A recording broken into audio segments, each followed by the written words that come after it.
বর্তমানে বাংলাদেশে বেকারত্ব দারিদ্র্য হ্রাসে ক্ষুদ্র ঋণ একটি কার্যকরী পথ। গ্রামীণ ব্যাংক সহ বিভিন্ন এনজিওর মাধ্যমে নিম্ন আয়ের মানুষ অল্প পুঁজিতে ছোট ব্যবসা শুরু করে স্বনির্ভর হচ্ছে এবং নতুন কর্মসংস্থান তৈরি করছে। বিশেষ করে নারীদের অর্থনৈতিক ক্ষমতায়নে ক্ষুদ্র ঋণ গুরুত্বপূর্ণ ভূমিকা রাখায় এটি আজ দেশের টেকসই ও উন্নয়ন উদ্যোক্তা সৃষ্টির একটি সফল মডেল হিসেবে বিবেচিত। দর্শক, অর্থনৈতিক অগ্রগতিতে ক্ষুদ্র ঋণ এই প্রসঙ্গে আজ আলোচনা করব। সবাইকে স্বাগত জানাচ্ছি দেশ টিভির নিয়মিত আয়োজন বিজনেস টাইমসে। আপনাদের সঙ্গে আছি আমি ডানা ইসলাম। দর্শক, আমাদের আলোচনার বিষয়বস্তু এগিয়ে নিতে আমাদের সঙ্গে একজন সম্মানিত অতিথি রয়েছেন, পরিচয় করে দিতে চাই তার সঙ্গে। আমাদের সঙ্গে রয়েছেন ডক্টর মোহাম্মদ আব্দুল মজিদ, সাবেক চেয়ারম্যান, জাতীয় রাজস্ব বোর্ড, এনবিআর। আপনাকে স্বাগত জানাচ্ছি আমাদের আয়োজনে। আমি প্রথমেই যেমনটা বলছিলাম যে বর্তমানে বাংলাদেশের বেকারত্ব দারিদ্র্য হ্রাসে ক্ষুদ্র ঋণ একটি কার্যকর পথ বলা যায়। এই বর্তমানে বাংলাদেশের ক্ষুদ্র ঋণ কিভাবে উদ্যোক্তাদের সৃষ্টিতে সহায়ক ভূমিকা পালন করছে, এই বিষয়ে একটু আপনার কাছে জানতে চাই। ধন্যবাদ। এটা আমি মনে করি একটা খুব পুষ্টিকর প্রসঙ্গ নিয়ে কথা বলছি, কারণ চারিদিকে যখন আমাদের অর্থনীতির, রাজনীতির, পরিবেশ পরিস্থিতি নিয়ে নানান ধরনের আলাপ আলোচনা চলছে, তখন আমার কাছে কিন্তু মাঝে মাঝে মনে হচ্ছে আমার অর্থনীতির যে চালিকা শক্তি, সেই ক্ষুদ্র, মাঝারি এবং ক্ষুদ্র শিল্পের ব্যাপারে কথাবার্তা খুব আর মানে ওইগুলো ছাপিয়ে যাচ্ছে, অন্যগুলো কথা বলতে যেয়ে এদের প্রসঙ্গগুলো ছাপিয়ে যাচ্ছে। But they are the life blood of our economy. কারণ খুব স্পষ্ট, আমাদের দেশে প্রায় 70% অফ আওয়ার ইকোনমি কিন্তু ইনফর্মাল সেক্টরের। হ্যাঁ, বড় বা অন্যরা তো অন্য ধরনের, কিন্তু ইনফর্মাল সেক্টরে। এবং আমার দেশের আমরা যেটা বলি প্রাইভেট সেক্টর লেড ইকোনমি বলি, এই প্রাইভেট সেক্টর মানে কিন্তু ওই শুধু বড় বড় প্রাইভেট সেক্টর না, এর সাথে লক্ষ লক্ষ কোটি কোটি এসএমই জড়িত। কথাটা আর একটু স্পষ্ট করে খোলাসা করে বলতে পারি, জাপানে কিন্তু আপনার 19টা সোগো শোষা আছে, অর্থাৎ বিগ বড় কোম্পানি আছে, টয়োটা, টয়োমে, তোমেন বা আরও অন্যান্যরা 19টা বড় বড়। প্রত্যেকটা বড় কোম্পানির অর্থাৎ সোগো শোষার পিছনে প্রায় কয়েক লক্ষ করে কিন্তু এসএমই। অর্থাৎ জাপানের ইন্ডাস্ট্রি কিন্তু বড় বড় কোম্পানিকেই আমরা সবাই জানি, দেখি, কিন্তু ওর পিছনে হচ্ছে লক্ষ লক্ষ কুটির শিল্প, এসএমই বা এরা তারা আর কি। এবং এই জন্যই জাপানে কিন্তু এসএমইর জন্যই একটা নিজস্ব মন্ত্রণালয় আছে, সব কিছু আছে। আমাদের এখানে সেই চেষ্টা বহুদিন যাবৎ বলা হচ্ছে, এসএমইর উপরে নানান ধরনের স্টাডি করা হচ্ছে, কিন্তু আমরা 3-4টি জিনিস ঠিক করতে পারিনি এখনো বা করি না, যার জন্যে এই সেক্টরটা এভাবে উঠে। যেমন প্রথম হচ্ছে আমরা ডেফিনেশনই ঠিক করতে পারি না, কে ক্ষুদ্র কে মাঝারি। হ্যাঁ, এটা নানান ধরনের ফর্মুলা দেওয়া আছে, 4 জন লোক হলে সে একটা ক্ষুদ্র, 3 জন কর্মচারী হলে সে একরকম, বা কিংবা কারো টার্ন ওভার এত হলেই হবে। কিন্তু এই জিনিসগুলো খুব আপেক্ষিক। একজন লোক হয়তো 2 জন লোক নিয়ে একটা ছোট্ট জিনিস করলো, সে আস্তে আস্তে বড় হয়ে উঠলো, তাকেও কি আমি এখনো ক্ষুদ্র বলবো বা বলবো? এটা না। আমার কথা হচ্ছে যে তার প্রোডাক্টিভিটি, তার কাজ, তার ফান্ড অফ, তার সোর্স ফান্ড, তার কাজ করবার পরিবেশ, তাকে যারা লাইসেন্স দেয় তাদের সহায়তা সহযোগিতা, ইভেন বাংলাদেশ ব্যাংক বলি, সরকার বলি, আমরা যে সমস্ত নীতিমালাগুলো নেই সেগুলো তার উপর প্রভাব কি, এগুলো হচ্ছে গুরুত্বপূর্ণ পয়েন্ট। হ্যাঁ, এটা ঠিক যে আমার দেশের 18 কোটি মানুষের মধ্যে আমি আগেই বলেছি প্রায় 70% ইনফর্মাল সেক্টরের, এবং এসএমইরও অংশ সেই রকম ধরনেরই, তার মাধ্যমেই তারা। কিন্তু আমরা সবসময় যেন মনে হয় ওই বড়দের দিকেই তাকাই, বড়রাই আমাদের ফ্যাসিলিটিস পায়, বড়রাই ব্যাংকের মালিক হয়, বড়রাই ওই ব্যাংকের গ্রাহক হয়, বড়রাই সহজে টাকা পয়সা পায়, নিতে পারে। আর ক্ষুদ্র আর মাঝারিরা সেইভাবে তাদের অ্যাক্সেস নাই ওইভাবে। মাঝখানে বিসিক নামে একটা ব্যাংক করা হয়েছিল, বিস্কিক বলা হতো আর কি, ক্ষুদ্র স্মল অ্যান্ড ইন্ডাস্ট্রি সব নামে আছে, কিন্তু আসলে কাজে সে ক্ষুদ্র বা পুরোপুরি হতে পারেনি। বারবার বলা হয়েছে যে ক্ষুদ্র এদের জন্য আপনি একটা আলাদা মিনিস্ট্রি করেন, আলাদা একটা উইন্ডো করেন, যেমন এফবিসিসিআই ওই বড় বড় কোম্পানিওয়ালাদের নিয়ে কথাবার্তা শুনে তাদের সাথে বসে।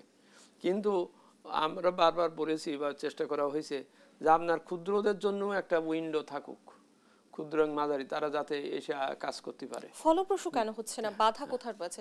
বাধাগুলো হচ্ছে ওই যে আমাদের দৃষ্টিভঙ্গির, আমাদের পরিকল্পনার দৃষ্টিভঙ্গির কথাটা এই জন্যই বলছি যে আমরা মনেই করছি যেন ওদেরকে যেন দেখেও না দেখার ভান করছি, হ্যাঁ, অথচ সে দাঁড়াতে পারলে আমার রেভিনিউয়ের, আমরা যেটা রেভিনিউ এনবিআর বা সবাই যেটা চেষ্টা করি, মনে করি যে বড়রাই আমার রেভিনিউ দেয় বেশি, বড়দের আমি ফাঁকি দিলেও বড় ফাঁকি হয়, আর দিলেও বড় দেয় ইত্যাদি।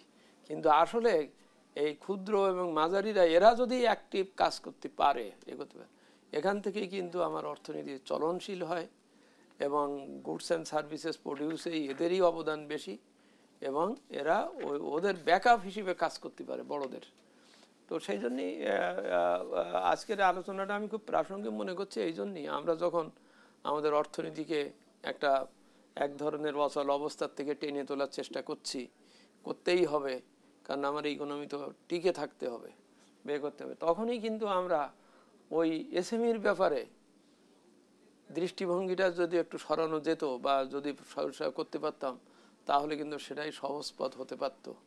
আমি উদাহরণ দেই, জাপানে যখন বড় বড় অর্থনৈতিক কি বলে ক্রাইসিস তৈরি হয়, যেমন 1997 সালে হয়েছিল বা তখন দেখা গেছে যে গভর্নমেন্ট কিন্তু আগে অর্থনীতিটা সচল রাখার ব্যাপারে দৃষ্টি দিয়েছে বেশি। হ্যাঁ, প্রয়োজন হলে সে তার সরকারের ট্যাক্সের টাকা তাদের দিয়ে তাদেরকে এনলিভেন রাখাতেই মনে করেছে যে এরা যদি ঠিক থাকে তাহলে আমার অন্যরা ঠিক থাকবে। আমাদেরও এখানে দৃষ্টিভঙ্গির ব্যাপারটা এরকম আসা দরকার। আপনি সূচনা বক্তব্যে বলছিলেন যথার্থই যে আমাদের মহিলারা বিগত কয়েক দশকে কিন্তু তারা কিন্তু অনেক দূরে গিয়েছে এবং সেখানে ওই যে ক্ষুদ্র ঋণ কর্মসূচির আওতায় এমনকি আরও অনেকগুলো প্রতিষ্ঠান গড়ে উঠেছে। যেমন আমি এখন এই মুহূর্তে সোশ্যাল ডেভেলপমেন্ট ফাউন্ডেশনের চেয়ারম্যান, হ্যাঁ, বা এনজিও ফাউন্ডেশন আছে, পিকেএসএফ নিজেই, এরা সবাই কিন্তু ওই মূলত ক্ষুদ্র মাঝারি এদেরকেই ফ্যাসিলিটেট করবার প্রতিষ্ঠান।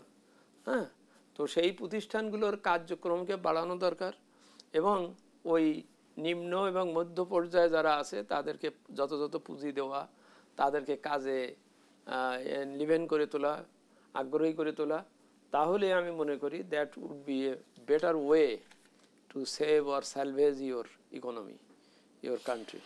ক্ষুদ্র ঋণ কর্মসংস্থান সৃষ্টিতে কিভাবে অবদান রাখে, এই বিষয়ে কি মনে করছেন? খুব স্বাভাবিকভাবে, আগে ওর পুঁজি ছিল না, ও কিছু করতে পারত না, ওর কোনো বুদ্ধিই ছিল না, কথার কথা। ওর হাজব্যান্ড ওকে বাইরে যেতে দিত না, ওর যে কিছু করার আছে এটা কেউ জানতো না, বুঝতো না। ওই যে চট্টগ্রাম বিশ্ববিদ্যালয়ের পাশে যে গ্রাম জোবরা, যে গ্রাম,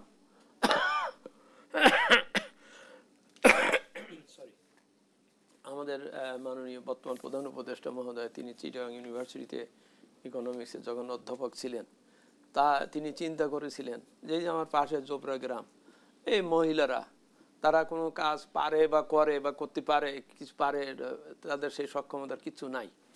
তো তখন তিনি ওই এক্সপেরিমেন্টাল ওয়েতে দিলেন যে তুমি এই কয় টাকা নিয়ে তুমি এই হাঁস মুরগি বা এই কাজ করে তুমি এখান থেকে তোমার সংসারের আয় উৎপাদনে, মানে ওকে কর্মক্ষম করে তোলা। সেই একদম আইডিয়াল ছিল, বসে তার কোনো কাজ ছিল, সে মনে করতেছিল যে বোধহয় ওই সংসারের স্বামীর ওই রান্নাবাড়া করা আর ওই এছাড়া এর বাইরে আমার কিন্তু I have nothing to do. But তারা 50% অফ আওয়ার ম্যান পাওয়ার। হ্যাঁ, তো সুতরাং তাদেরকে কর্মসৃজন কথাটা বলছেন কেন হচ্ছে, এই কারণে তাকে আমি একটা ক্ষুদ্র ঋণ দিলাম, দিয়ে বললাম যে এইটা তুমি করো। এই কাজটা করতে গেলেই সে নিজে তো এনগেজড হলো, সে নিজেই একটা শ্রমিক হয়ে গেল, তার নিজের একটা কর্মসৃজন হলো। একই সাথে ওর সাথে আরও সে 2-3 জন যোগালি হোক বা যেভাবে হোক সহযোগিতা হোক, এইভাবেই কিন্তু ক্ষুদ্র ক্ষুদ্র করে কিন্তু সারা দেশে আপনি গ্রামীণ ব্যাংকের বা আরও অন্যান্য যেসব প্রতিষ্ঠান হয়েছে, ইভেন আমাদের ব্র্যাক বা আরও অন্যান্য কিছু আপনি দেখবেন, এখানে কিন্তু একবার গ্রাসরুট লেভেলে মানুষের কাজ বেড়েছে, মানুষ কাজ করতে শিখেছে এবং তারাই কিন্তু এ করছে। আপনি আড়ং দেখেন, ব্র্যাকের যে প্রতিষ্ঠান, ওর প্রত্যেকটা জিনিস কিন্তু ওই গ্রামীণ এর থেকেই আসে, মানে মানুষের ওই ক্ষুদ্র বাড়ি ওদের থেকেই আসে। হ্যাঁ, বিরাট মেশিন থেকে, বিরাট স্প্যান্ডেল মিটিং দিয়ে টেক্সটাইল মিল থেকে তৈরি হয়ে আসে না, অর্থাৎ মানুষের কর্মসৃজন হচ্ছে ওইটা দিয়েই, এবং তারা ইকোনমিতে সহযোগী হচ্ছেন। এই জন্যেই ওটা তো ব্র্যাক বা গ্রামীণ ব্যাংক তারা একটা নির্দিষ্ট পরিসরে তারা এটা করেছে। এটাকে যদি আমাদের জাতীয় চেতনার মধ্যে যদি আনা যায়, জাতীয় পরিকল্পনার মধ্যে যদি আনা যায়, যে আমি আমার পরিকল্পনা দলিলগুলোতে লেখা থাকে, আমাদের 5 ইয়ার প্ল্যানগুলোতেও একটা ভালো ভালো চ্যাপ্টার থাকে, এটা ঠিক আছে, কিন্তু বাস্তবায়নের সাথে তার অতটা মিল খুঁজে পাওয়া যায় না। যদি করা যায় যে না, আমার যেহেতু 70% হচ্ছে ইনফরমালে, এবং যেহেতু আমার অ্যাবাউট 80% হচ্ছে আমার এসএমই খাত, এদেরকে কিভাবে সুরক্ষা দেওয়া যায়, এদেরকে কিভাবে উদ্বুদ্ধ করা যায়, এরা কিভাবে কর্মসৃজনে ঝাঁপিয়ে পড়তে পারে, তাহলেই they will be the life blood of our economy. তা সেই জন্য আপনি যেটা বলছেন কর্মসৃজনের ব্যাপারটা, ক্ষুদ্র ঋণ এর থেকে আসে। ক্ষুদ্র ঋণ বা আরও অন্যান্য ধরনের অনেক কর্মসূচি আছে, সেগুলোর থেকে ইভেন সরকার যে এটা দেয়, সোশ্যাল সেফটি নেটের যে টাকাটা দেয়, সোশ্যাল সেফটি নেটের টাকাটা আমরা এইভাবে ভাবলে হবে না যে উনি দুস্থ বা অপারক, আমি ওনারে টাকা দিয়ে ওনাকে বসিয়ে রাখতেছি, তা না। এটা হওয়া উচিত কাজের বিনিময়ে খাদ্য টাইপের। হ্যাঁ, এটাও হওয়া উচিত একটা ইনোভেটিভ কিছু করো, আমি তোমাকে টাকা দিচ্ছি। ওটাও কিন্তু সোশ্যাল বেনিফিট, সোশ্যাল এতে সোশ্যাল সেফটি নেট মানে কি, সোশ্যাল সেফটি নেটকে আমি একেবারে ক্ষুদ্র জালের মধ্যে ফেলে দিলে হবে না। যে ঠিক আছে, ও দুস্থ, কাজ করতে পারে না, বা ওর ফ্যামিলিতে 5 জন আছে, আমি ওর একটা ভাতা দিলাম, তো ওটা না। ও দিতে হবে, ওর ফ্যামিলি যদি 2টো লোক থাকে, তাদেরকে কাজে, তাদের চাকরি দিতে হবে, কাজ দিতে হবে, বা এমন একটা কাজ দিতে হবে, এমনভাবে অর্থ দিতে হবে, ওইটা দিয়ে সে যেন মাছ চাষ করে। মাছ চাষ করলে তো মহিলা নিজে তো করবে না, ও 2 ছেলেরও লাগাবে, অর্থাৎ ওদের একটা আয়ের উৎস হয়ে যাবে, কাজের উৎস হবে। অর্থাৎ সকলকে একটা কাজের ভিতরে ব্যাপৃত করতে হবে, তাহলে ওই যে ideal brain is Devil's workshop, ওই জিনিসটা আর হয় না। কারণ আমি এটা প্রসঙ্গটা আর একটু অন্যভাবে আনি। আমার দেশ 2008 সাল থেকে 2035 সাল পর্যন্ত কিন্তু ডেমোগ্রাফিক ডিভিডেন্ডের আওতার মধ্যে। ডেমোগ্রাফিক ডিভিডেন্ড কেন? যে এই সময়টা কর্মক্ষম মানুষ, এই 20 বছর থেকে 40 বছর বয়সের মানুষের যে সৃজনশীলতা, যে কাজ, তার উদ্ভাবনী শক্তি, সব কিছু আছে।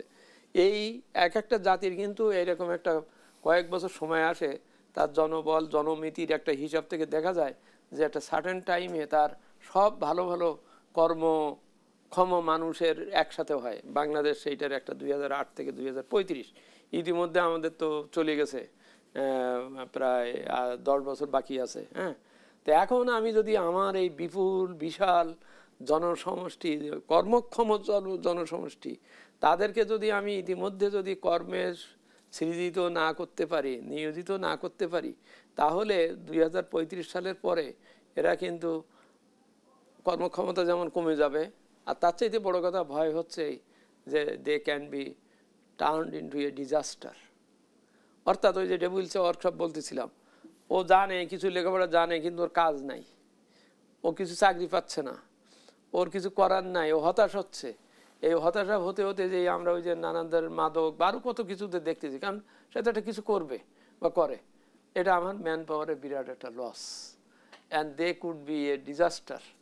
যদি এই যে আমরা নানান ধরনের সামাজিক অস্থিরতা দেখি, এই যে ইয়ং গ্যাং ট্যাং কত কিছু বলি, এই যে ইভেন মব, আরও কত কিছু হচ্ছে না, এগুলো আর কিছু না, ওই অস্থির, ওই যে কর্মহীন, ওই যে সৃজনশীলতার অভাব জনিত যে লোক, যে মধ্যবিত্ত, হ্যাঁ, সে কাজও পাচ্ছে না, করতেও পাচ্ছে না, অথচ জিনিসপত্রের দাম বাড়তেছে, সে কিনতে পারতেছে না, সে ভালো পুষ্টিকর খাবার পাচ্ছে না, আর স্কুলে তো তার পড়াশুনো ঠিক মতন হচ্ছে না, দেওয়া যাচ্ছে না, স্বাস্থ্যসেবা সে পাচ্ছে না।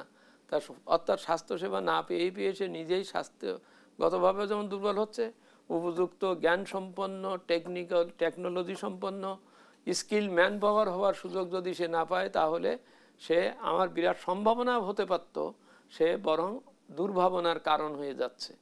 এই জন্য আমাদের এসএমই সেক্টরকে যদি তুলতে চাই, তাহলে প্রথমে আমার ওই স্কিল ম্যান পাওয়ার তৈরির পথে যেতে হবে, এমন শিক্ষা দিতে হবে, মানে এমন শিক্ষা তার আওতায় আনতে হবে যাতে ও যেন যেয়ে হাতের কাজ করতে পারে, ছোট কাজ করতে পারে।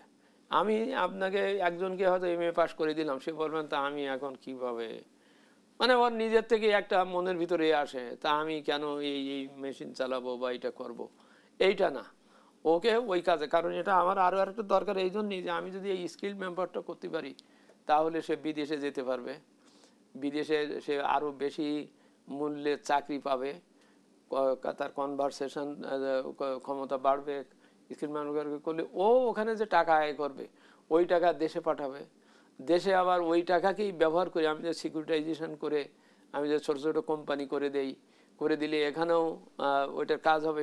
ওইটা যদি আমি পরিকল্পিতভাবে না করি 3টে ক্ষতি আমার হয়ে যেতে পারে। আনস্কিল লোক পাঠাইলে সে ভালো বেতন পায় না, 1, 2 হচ্ছে এখানে যাওয়ার সময় সে যেতে হয়তো 2 লাখ টাকা লাগে, সে খরচ করে যাচ্ছে 7 লাখ ওই যে দালালের পিছনে পড়ে। তো ওর ওই 7 লাখ টাকা শোধ করতেই চলে যাচ্ছে ও যা আয় করতেছে, অর্থাৎ এই টাকাটা এটা দাঁড়ছে না। তবে একটি বিরতির পরে দর্শক এর পর্যায়ে নিচ্ছে একটি বিরতি, ফিরে আসছে বিরতির পরে, সঙ্গেই থাকুন।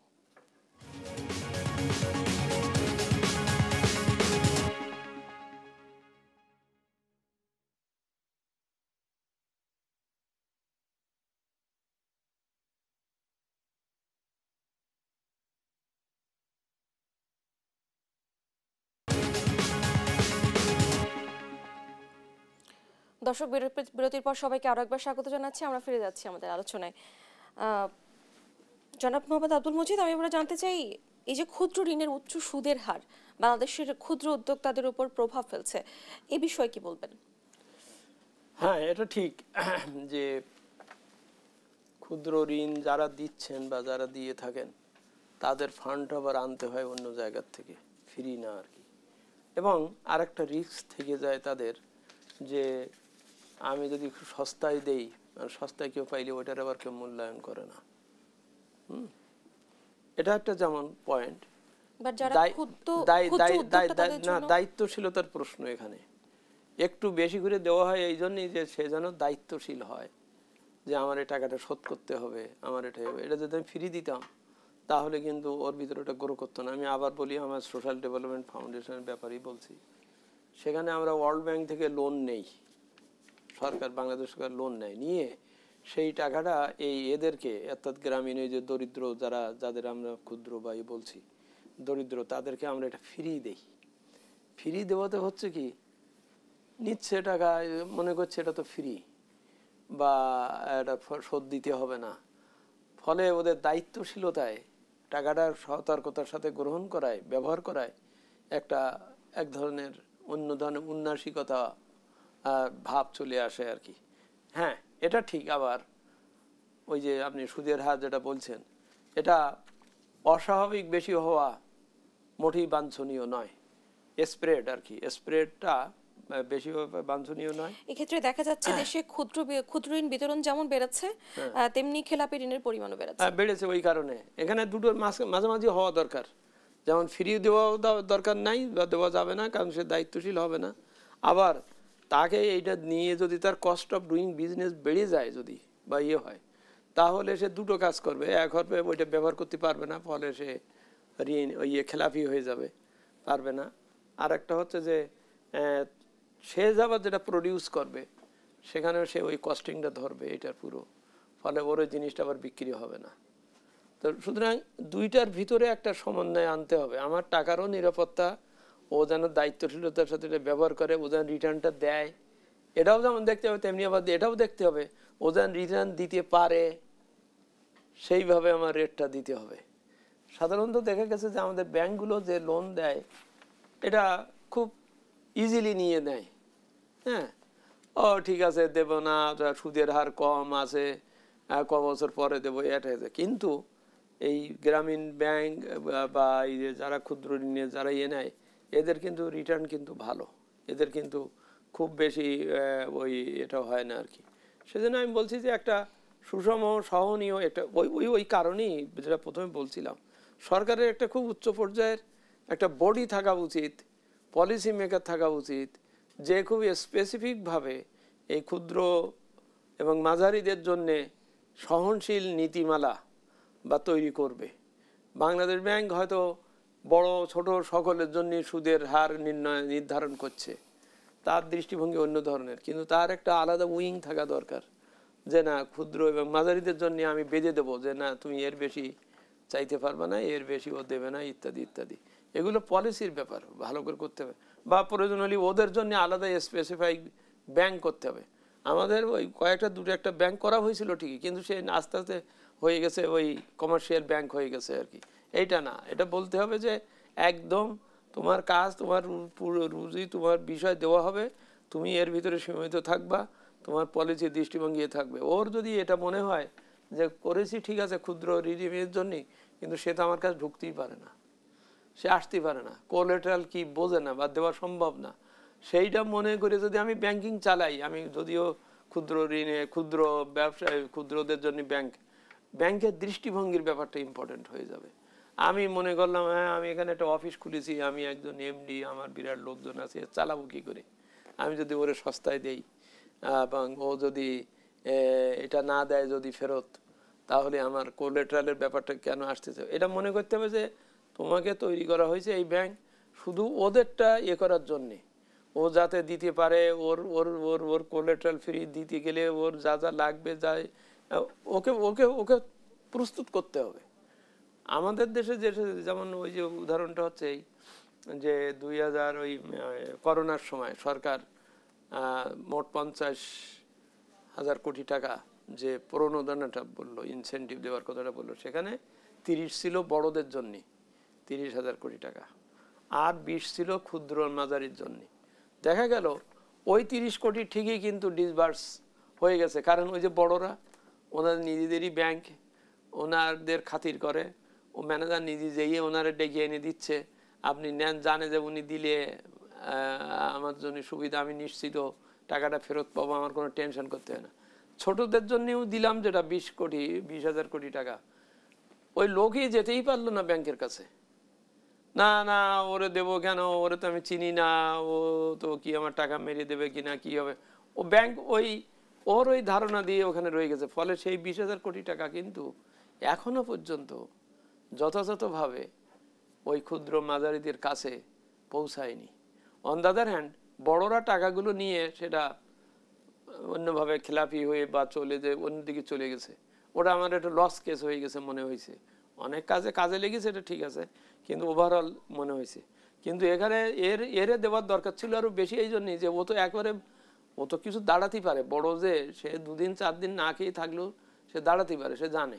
আর এই ছোটোর প্রবলেম হচ্ছে, ক্ষুদ্র মাঝারি প্রবলেম, ও হারিয়েই যাচ্ছে, কারণ দাঁড়াতেই পারছে না।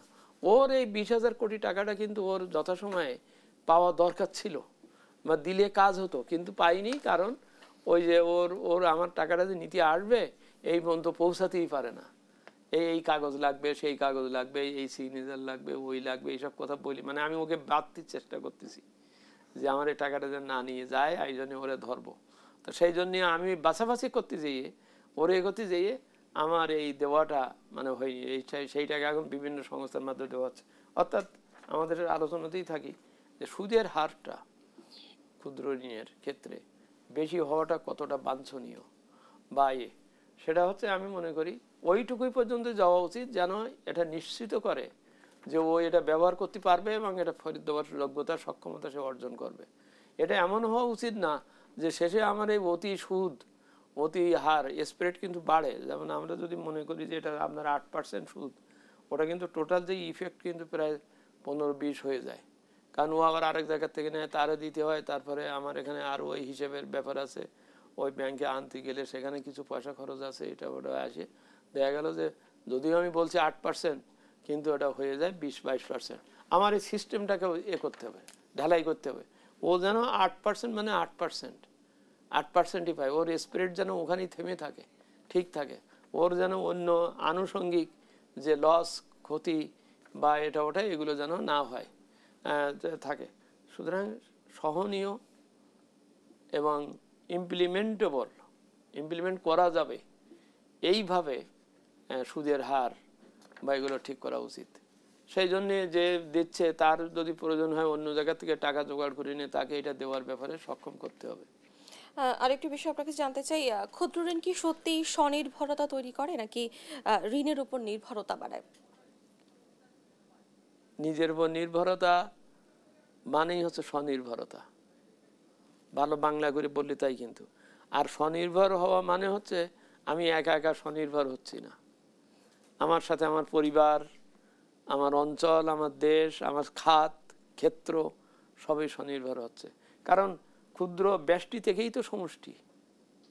তো আপাত দৃষ্টিতে মনে হবে যে ওর উন্নতি হয়েছে, ওই ক্ষুদ্র ঋণ নিচ্ছে, না, এটা কিন্তু ঠিক না। ও যে উন্নতি করেছে, ফলে ওর বাচ্চারে স্কুলে পড়াতে যেতে দিচ্ছে, ওর বাচ্চার স্বাস্থ্য সেবা দিতে পারছে, ফ্যামিলির অন্যান্য সদস্যদের আয় রোজগারের পথ তৈরি করতে পারছে। অর্থাৎ এটা আলটিমেটলি কিন্তু পরিব্যাপ্ত হচ্ছে। হ্যাঁ, শুধু ব্যক্তির লাভ হচ্ছে এখানে, হ্যাঁ এটা ঠিক, ব্যক্তিত্ব দাঁড়াতে হবে, ব্যক্তিকে স্বনির্ভর হলেই, সকল ব্যক্তিরা স্বনির্ভর হলেই দেশ অর্থনীতি স্বনির্ভর হবে। দেখা গেছে 2023-24 অর্থ বছরে দেশে 3 লাখ কোটি টাকার বেশি ক্ষুদ্র ঋণ বিতরণ করা হয়েছে, যা দেশের অর্থনৈতিক উন্নয়নে গুরুত্বপূর্ণ ভূমিকা রেখেছে বলে বলা হয়েছে। তারপর আমাদের দেশে এত বেশি বেকারত্ব কেন বাড়ছে? ওই যে নীতি সহায়তাটা যথাসময়ে যথাস্থানে যথাভাবে দেওয়া হয়নি। দ্বিতীয় হচ্ছে, আমি তাকে ঋণ দিচ্ছি ঠিকই, কিন্তু ও তো না, দক্ষ না, স্পেসিফিক না, ও দিতে পারছে না। আমার শিক্ষা ব্যবস্থায় গলদ আছে। হ্যাঁ, যুব সমাজকে দক্ষ করার জন্য দক্ষ করার জন্য আমার সেইভাবে, আমি গত 54 বছরে আমাদের কারিগরি শিক্ষা বোর্ড, এই যে পলিটেকনিক পাস বা যত সার্টিফিকেট দিয়েছে, আমি যদি এটা সুমার করি, তারা কোথায়? সেই লোকগুলো কই? তার সার্টিফিকেট, অর্থাৎ তাকে আমি উপযুক্ত শিক্ষা দিইনি, তারা সার্টিফিকেট দিয়েছি, তার পাশ করার ব্যাপার দিয়েছি। কারণ ওরা যদি সত্যি এই সংখ্যাগুলো যদি আমি বুঝে পেতাম, তাহলে আমার অদক্ষ লোক বিদেশে যেতে হয় না, এই লোকেরাই তো যেতে পারতো বা যাওয়া উচিত। তা তার মানে ওর লেখাপড়ার এখানে একটা গ্যাপ হয়ে গেছে, সে ঠিক মতো নিয়ে হয়নি। আজকে কেন সৌদি আরবে আমাদের ছেলেরা লক্ষ লক্ষ টাকা খরচ করে যেয়ে ওখানে ঝাড়ু দেয়, এবং অনেকেই বিএ পাস, এমএ পাস, ঝাড়ু দেয়। It is a total absolutely একটা মিসইউজ অফ, মানে misfit of our man power. আমি ওই লোকটারে যদি ভালো করে আরবি ভাষা শিখিয়ে, একটু টেকনিক্যাল জ্ঞান, ভালো ড্রাইভিং শিখিয়ে, ইভেন নার্সিং, এবং ইভেন এই যে ইদানিংকালে কেয়ার গিভার বলে একটা পোস্ট সার্ভিস তৈরি হচ্ছে, জাপান প্রায় 1 লক্ষ লোক নেবে, কারণ সেখানে সব এজ ওল্ড পিপুল, তাদের লাগবে সংসারে, তাকে সহায়তা করার জন্য লোক লাগবে, টেকনিক্যাল লোক লাগবে। কারণ জাপানি ছেলে মেয়েদের ওখানে বাচ্চাদের সংখ্যা কমে যাচ্ছে, ওদের ফ্যামিলিতে আর ওই লোক নাই, ও ফ্যামিলি ভেঙে গেছে সব। হ্যাঁ, ওই বৃদ্ধ লোক, সব মধ্যবয়সী বৃদ্ধ লোকের সংখ্যা বেড়েছে। সুতরাং তাদের এখন সহকারী লাগবে, সেই সহকারী সাপ্লাই করবার একটা অন্যতম সোর্স হচ্ছে বাংলাদেশ হতে পারে, এবং তারা বলেছে। কিন্তু আমার তো রাতারাতি ওই ম্যান পাওয়ার তৈরি করাটা ইম্পর্টেন্ট, যে সে কিছু টেকনোলজি জানবে, কিছু স্বাস্থ্যসেবা জানবে, নার্সিং করা শিখবে, ধৈর্য নেবে, এমনকি জাপানি ভাষাটা শিখবে। এইসব শিখে আমাকে ওইভাবে ন্যাশনাল প্ল্যান করতে হবে। আমি ন্যাশনাল, আমাদের অনেক প্রতিষ্ঠান আছে, ন্যাশনাল ডেভেলপমেন্ট অথরিটি, পাওয়ার অথরিটি, কত কত কিছু আছে। এগুলো শুধু শব্দে, এগুলো হলে হবে না, কার্যকর। আমার একটা খুব সুন্দর পানি ভবন আছে, ওই যে আপনি এতে যেই দেখবেন, হ্যাঁ, কিন্তু আমার পানির ব্যবস্থাপনা, আমার ওই যে উপজেলা লেভেলে যে পিআইও যে কাজ করতেছে, তার সাথে ওই বিল্ডিংয়ের চিন্তা ভাবনার সাথে কোনো মিল নাই। আমার বরং যেটা হওয়া উচিত, যেমন আমি জাপানে 6 বছর ছিলাম, জাপানের রেল লাইন বা ট্রাক যা, ওই সেই আমি 1999-94-95 সালে যা দেখে আসছি, এখনও তাই আছে, এমনভাবে তারা বানিয়েছে এবং চালু আছে।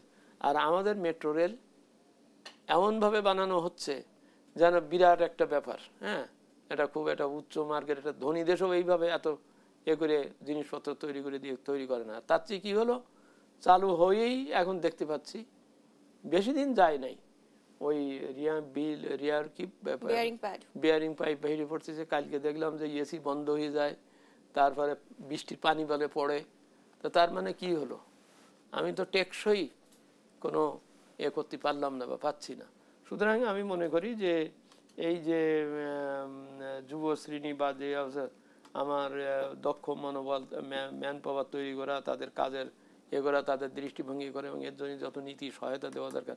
এখন যেমন কেউ যদি একটা উদ্যোক্তা, কেউ যদি হতে চায়, তাকে দেখা যাবে যে অনেক জায়গায় তার লাইসেন্স নীতি যেতে হবে, তার অনেক অনেক ধরনের এবং অনেক প্রশ্ন জিজ্ঞেস করতেছে, তাকে দিচ্ছে যাচাই করবার নাম করে। দেখা গেল বিভিন্ন এজেন্সি পর্যন্ত তার দেখতেছে, তার হচ্ছে, পারলে হয়তো ডিএনএ টেস্ট করবে। এইসব তো দরকার নাই। আমরা আবার আলোচনায় ফিরবো, তবে আরেকটি বিরতির পরে। দর্শক, এবার জানিয়ে নিচ্ছি আরো একটি বিরতি, ফিরে আসছি বিরতির পরে, সঙ্গেই থাকুন।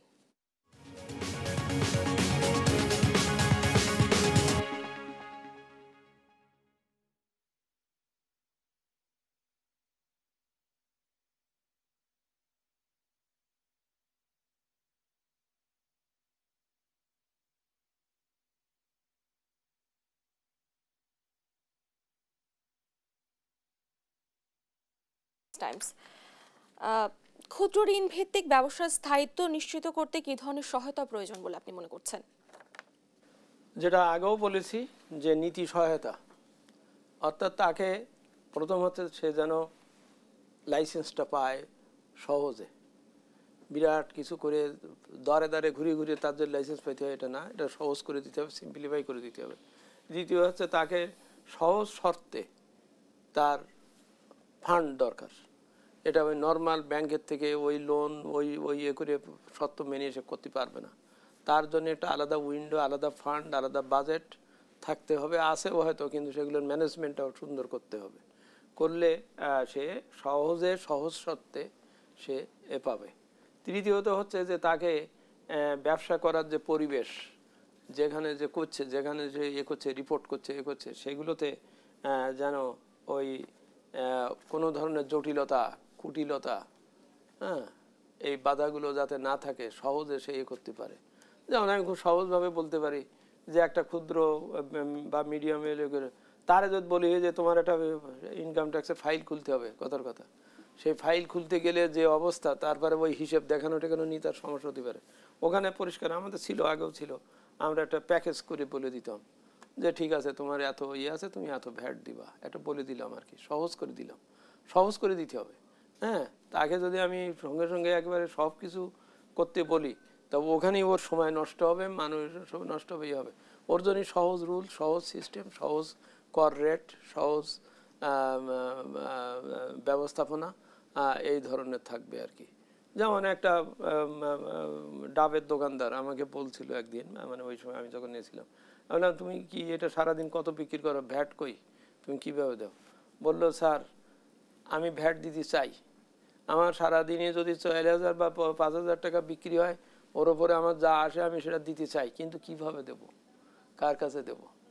আপনার কোনো লোক এসে যদি আমার কাছে জিজ্ঞেস করে, তা পয়লা তো একটা আমার ডাব ভাব একটু তো খেয়েই ফেলবেই, হ্যাঁ, আরও খানিক চোখ টোক রাঙিয়ে অন্য কথা বলে যাবে, কত দিচ্ছ, বেশি দিচ্ছ কিনা, তার মাস্তান আছে, কত কিছু আছে, এসে আমার এ করবে।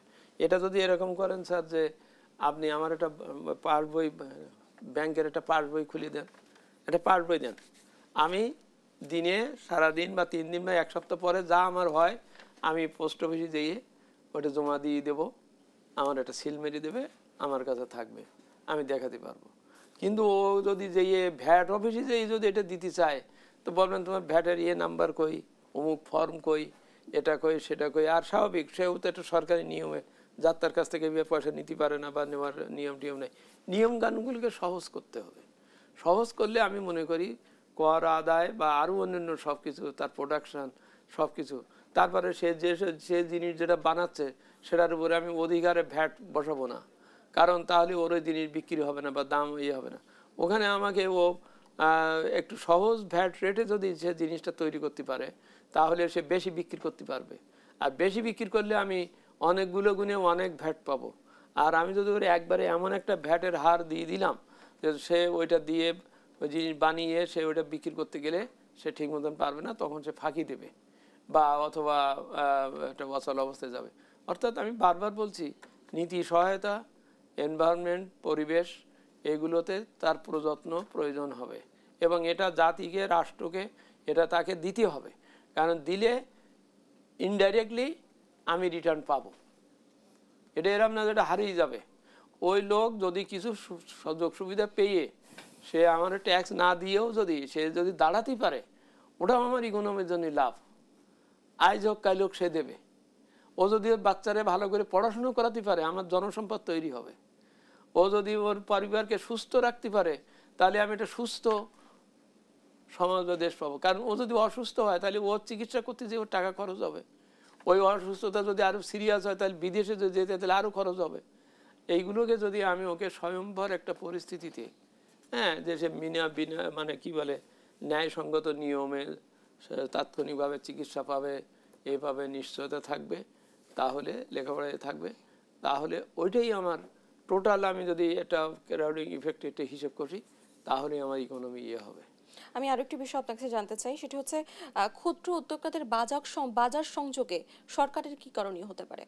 বাজার সংযোগে, হ্যাঁ অবশ্যই, ওইটাই তো কিছুক্ষণ আগে যেটা বললাম, ও যে জিনিসটা তৈরি করছে, সেটা যদি ঠিক মতো না বিক্রি করতে পারে, ওই জিনিস পেরিশেবল গুড সলিউশন নষ্ট হয়ে যেতে পারে, হ্যাঁ, অথবা ওর পুঁজি ওখানে আটকেই যেতে পারে যে জিনিসটা বিক্রি করতে পারলো না। সেই জন্যই ওই যে কোঅপারেটিভ সিস্টেম করে বা কিছু করে দিতে হবে যে তুমি ওখানে গ্রামে এটা বানাবা, তোমার কাছে ন্যায্য মূল্যে এটা পরিবহন সিস্টেমে তোমার এটা নিয়ে বিক্রি করে দেবে এবং তুমি পেয়ে যাবে। বাজার সৃষ্টি করে দিতে হবে। কারণ আমি আবার বলছি, আমি মুরগি পুষলাম, হ্যাঁ, লাইভ পোলট্রিতে আমি মুরগি পুষলাম, আমার প্রতিদিন হয়তো 1000 ডিম হলো। এখন সেই ডিম আমি যদি বিক্রি না করতে পারি, যদি না পৌঁছাতে পারি, তাহলে এক হচ্ছে পয়সা পাবো না, দুই হচ্ছে এই জিনিস ডিমটা কদিন পর নষ্ট হয়ে যাবে, আমার পুঁজি আটকেই যাবে, I will be failing in my duty. তো সেই জন্যই ওই যে বাজার, আমি বলছি যে একটা কম্প্রিহেন্সিভ প্ল্যানিং থাকবে। ওই জন্যই বলছিলাম যে এসএমইর জন্য নির্দিষ্ট ব্যাংক, এসএমইর জন্য নির্দিষ্ট মন্ত্রণালয়, নীতি নির্ধারক, আমাদের বিসিগ একটা আছে আর কি প্রতিষ্ঠান, পোষক প্রতিষ্ঠান বলা, কিন্তু সেই বিসিগের সাথে কিন্তু প্রকৃতপক্ষে কাজের পরিস্থিতির পরিবেশে করে নেই। বিসিগের প্লট টঙ্গীতে দেওয়া গেছে, বড় বড় কোম্পানিরাই নিয়ে নিছে, কিংবা বিসিগের প্লট মেহেরপুর বা অন্য জায়গায় দেখা যাচ্ছে যে এখনো ছাগল চরে মানে কেউ ওটা নেয়নি। তো এই বিসিক দিয়ে তো হবে না। আমরা আমাদের আলোচনা একেবারেই শেষ পর্যায়ে চলে এসেছি। আপনাকে অসংখ্য ধন্যবাদ আমাদের সঙ্গে আলোচনায় যুক্ত হওয়ার জন্য। আপনাকেও ধন্যবাদ, আমার দর্শকদেরও ধন্যবাদ। আমি মনে করি আমরা সকলে মনে প্রাণে চিন্তায় এসএমই খাত উন্নয়নমুখী হই, তার মানে ওটাই আমার কাপড়, ওটাই আমার ভাত, ওই যে খনার বচনে আছে। দর্শক, আজকে আলোচনা এই পর্যন্তই। পরবর্তী আয়োজন দেখার জন্য সবাইকে আমন্ত্রণ রইল। সে পর্যন্ত সবাই সুস্থ থাকবেন, ভালো থাকবেন, দেশ টিভির সঙ্গেই থাকবেন। ধন্যবাদ সবাইকে।